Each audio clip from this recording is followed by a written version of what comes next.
Ready to go. Well, Andy, back in Ireland again. Another Q&A, meeting the Irish Whites. It's coming out regular now. I love it. It's great, isn't it? It's we know the support over here is absolutely unbelievable, and it's great to be back in Ireland. And we're hoping for the Camden to be full tonight, and we've got two great lads as well, talking tonight. So yeah, it's going to be great as always. Coming over to Ireland, we get looked after. We've already had a Guinness, so that always helps. It helps us settle in and on that side of it. But yeah, it's like home from home at the minute. And I just wanted about Ireland in general. Did you realise the massive following in Ireland for Leeds United? Yeah, look, we used to come here back in the day when I was playing in early mid-90s, where we used to come and play Shelbourne every year. It was full literally all the time. We went down to Galway, we went to Cork. It's something that we've always known that they're following over here. And I think the game, which is going on the 9th of August, is just a testament to that.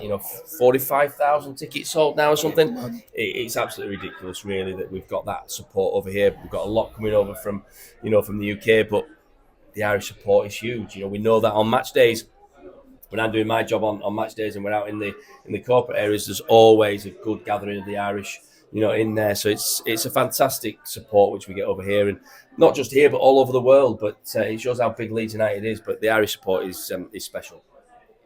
And Leeds United back in the Premier League. What's the buzz been like around the club? I think it's a great buzz, isn't it?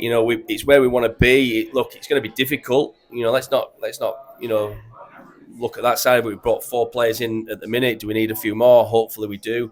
There's going to be some. There's obviously a few just gone out. Junior's just gone and things. So look, it's going to be tough. It's where Leeds United belong. It's where we want to be. And we more than anything this year, we need to book that trend of what's happened over the last 2 seasons. If anybody can, Leeds can. And we've got the infrastructure behind the club is fantastic. We've got money there to spend. We're spending it wisely. Some people want us to go and spend 30, 40 million a time. I don't think we can do that. I don't think we're in that position yet. That the most important thing is staying in this football league, in the Premier League, and keeping this club sustainable in the Premier League and building blocks, work our way up to to be in that Premier League for a long time. We don't want to be a yo-yo club. We're obviously seeing the transfers with new players coming in and outgoings. What do you think of the business so far from the 49ers? Look, I think it's all been good. We've got to trust them. A lot of people do. You look at social media, it's like, oh, we haven't spent any money, but Tanaka cost us €3.5 million. I've just said there, we've got a fantastic infrastructure behind the scenes. We know that the recruitment side of things will be working on possible signings. We know that the pull of Leeds United is big, so let's hope that they can bring them in, and let's judge on the first game of the season, second game of the season. Go back to when Bielsa came in. Nobody knew what was going to happen. I think that's where we're at this present moment in time. I think we've got to trust the system. We've got to trust the process of what's going on behind the scenes, and we've got to get into we've got a good 10 games. We'll just talk about on the way over, me and Tony, and we've got a good first 10 games to really get in there and really make a mark, and we really need to do that. Yeah. And you were speaking about there, obviously the first game of the season, Everton, Ellen Road, under the lights, Monday night. Good chance to get off to a start. Look, it's a fantastic chance, isn't it? But the atmosphere is going to be unreal. I've got a lot of mates who are Everton fans who are already, having a go at me at the golf club and stuff. But he's a Leeds fan, But look, it's a great game to start. Under the lights at Ellen Road, there's no better place. And, look, we just need to get out there and all guns blazing. If we can play like we did last year and we have that, that composure on the ball, because it's different game in the Premiership. We've got some height just come in with the signings, which we've got. Look, it's a great game to start with. And I'm going to take you back to your playing days. FA Cup, youth winner. Obviously that squad, a very lot of talented squad. Obviously it was against Man United. Can you tell us about that group of players that you played with and the talent behind it? Yeah, we had a really good team back then. It's we'll talk about this earlier on, and I'm going to touch on it a little bit a bit later. But it was something that Howard Wilkinson put in place, and I think something that the infrastructure for the youth coming through was a 10-year plan, and we were right at the start of that 10-year plan. We had a fantastic manager in Paul Hart who trusted in us. We had a fantastic team. Matt Tinkle played for England, Kev Sharp, Jamie Forrester, myself, Noel Whelan, Mark Ford. We had a really, really good team, in there. And, they had a not bad team. To be fair, with Beckham, Scholes, Neville. I don't know if anybody's heard of them, but there was a few of them who did all right in the game. But their infrastructure was in 10 years earlier, and that was their fruits was that crop, the 90 group of 92 they call them. Our crop was a little bit later than that, but fantastic memories. All the first team was there. The camaraderie which we have.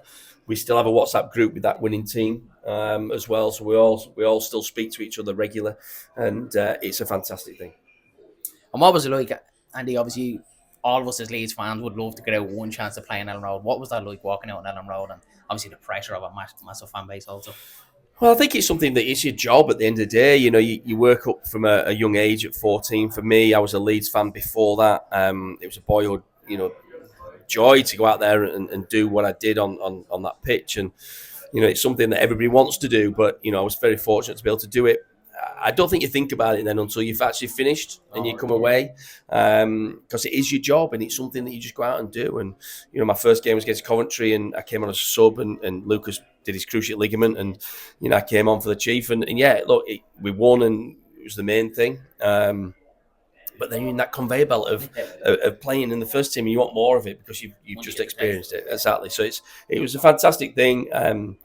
I'm very privileged to be able to work down there on match days now and still get that atmosphere and still getting around the changing room, still get around the football pitch, and it gives you a buzz every time you turn up at work really on a match day.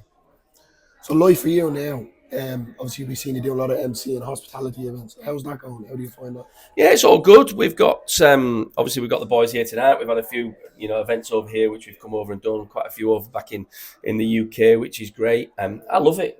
Speaking to these two are just easy. It's Jermaine and Tony are the easiest people you can speak to, the nicest people in the world, and we just have a laugh.